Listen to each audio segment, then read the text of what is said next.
আরে কি হলো, হাসছিস কেন তুই? আরে বন্ধু, হাসবো না কেন বল, আমার বউ 5,000 টাকা দিয়ে শাড়ি কিনেছে। তাই তুই হাসার কি হলো, তোর তো আরো 5,000 টাকা জলে গেল। না মানে আমার বউ এবার শাড়িটা তোর বউরে দেখাতে গেছে।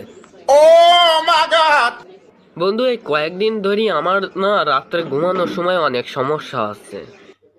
হ্যাঁ, কি বল? এই ঘুমাতে গেলে না মশায় কামড়াচ্ছে, তাহলে কি করা উচিত একটু বল তো। আরে কি আর করবি, চুলকে শুই পড়বি, তুই তো আর রজনীকান্ত না যে মশারি হাত পা ধরি মাপ চাবি। আচ্ছা বন্ধু, তুই কি আমারে ভালোবাসিস? অবশ্যই তোকে ভালোবাসি। আচ্ছা বলতো, যদি আমি আর তোর গার্লফ্রেন্ড জলে ডুবে যাই আর তোর যদি কারো একজনরে বাঁচাতে হয়, তাহলে তুই কারে বাঁচাবি? শালা বাসানি দূরি পড়ি মরুক, তোদের আরো ডুবি মরতে দেবো, কি করতিলি একসাথে? এই শুনছো, একটু মোটরটা ছেড়ে দেবে, আমি স্নান করতে এসেছি। হ্যাঁ, সারাদিন আমি তোমার মোটর দেওয়ার জন্যই বসে রয়েছি, তো আমার তো আর কোনো কাজ বাজ নেই। এখন আমি চা করছি, চা করবো না তোমার মোটর দেব? তুমি কালকে স্নান করে সাবান নিজে ঠিক জায়গায় রাখোনি, তাই কাজের লোক জামা কাচতে যাই স্লিপ খেয়ে পড়ে মাজা ভেঙেছে। এখন 3 দিন ধরে অসুস্থ রয়েছে, সব কাজ আমাকেই করতে হচ্ছে। তুমি তো নিজের জাঙ্গিটাও ঠিকভাবে নাড়ে ধাও না, সব কাজ আমায় করতে হয়। জীবনটা ধ্বংস করে দিল আজকে, একে বিয়ে করে আমার জীবনটা ধ্বংস হয়ে গেল। বুঝতে পারছি না বাড়া, স্নান করতে এসে ভুল কাজ করলাম না বিয়ে করি। ডাক্তারবাবু, আমার না খুব পায়খানা হচ্ছে, খুব সমস্যা হচ্ছে, কিছু করুন।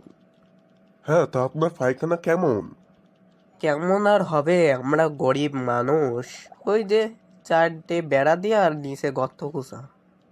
আরে না না না না, আপনার পায়খানা ঘরের কথা শুনিনি, আমি বলতে চাইছি যে আপনার পায়খানা কেমন হয়, বেরোয় কেমন? এই ডাক্তারবাবু, পাতলা। আরে কেমন পাতলা? আরে এমন পাতলা যে আপনি মুখে নিয়ে কুলিকুচিও করতে পারবেন। তাই এই নেন ওষুধ, আর 1 সপ্তাহ পরে আসবেন। এই যে আপনি আবার এসেছেন, আপনার পায়খানা ঠিক হয়েছে?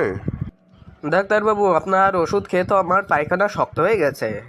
তা শক্ত মানে? এ মানে এত শক্ত হয়েছে যে আপনি দাঁত দিয়ে কামড়িয়ে ভাঙতেও পারবেন না। মা মা, জানো আজকে না মুততে যাওয়ার সময় অদ্ভুত একটা কাণ্ড হয়েছে আমার সাথে। কেন, কি হয়েছে? আবার ভয়টাই পাওনি তো?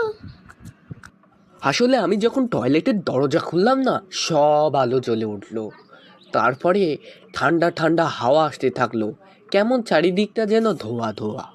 শালার জানোয়ার, তুই আজকেও ফ্রিজে মুতে এসেছিস, তারা তোর আজকে হচ্ছে।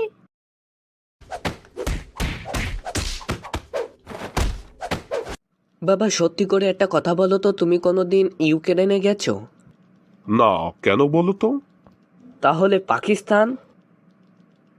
না। তাহলে আফগানিস্তান, মায়ানমার? না যাইনি, কেন কি বল এবার? তা না হলে বাবা, এই সন্ত্রাসী আইটেম কোন জায়গার তাই নিছো?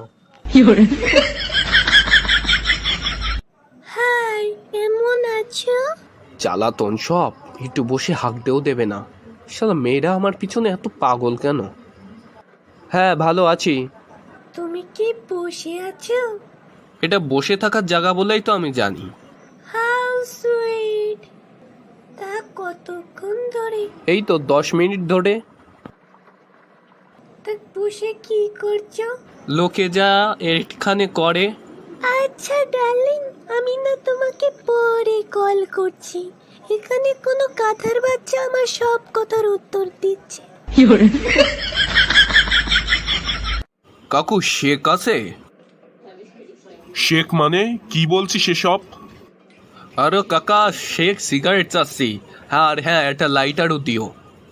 আরে তুই অনিকেত বাবু ছেলে না, কত খারাপ হয়ে গেছিস, তুই সিগারেট চাচ্ছিস আমার দোকানে এসে? তা তোর বাবা তো লোকের বাড়ি যেই বলে আদর্শের কথা, তা তোর এই অবস্থা স্ক্যাম। হ্যাঁ কাকা, আপনি ঠিক বলেছেন, আমার বাবার নাম অনিকেত, আর আমাদের বাড়ি আপনি যে লিমা কাকি মার বাড়ি লুকোই লুকোই যান, তাদের বাড়ির পাশে।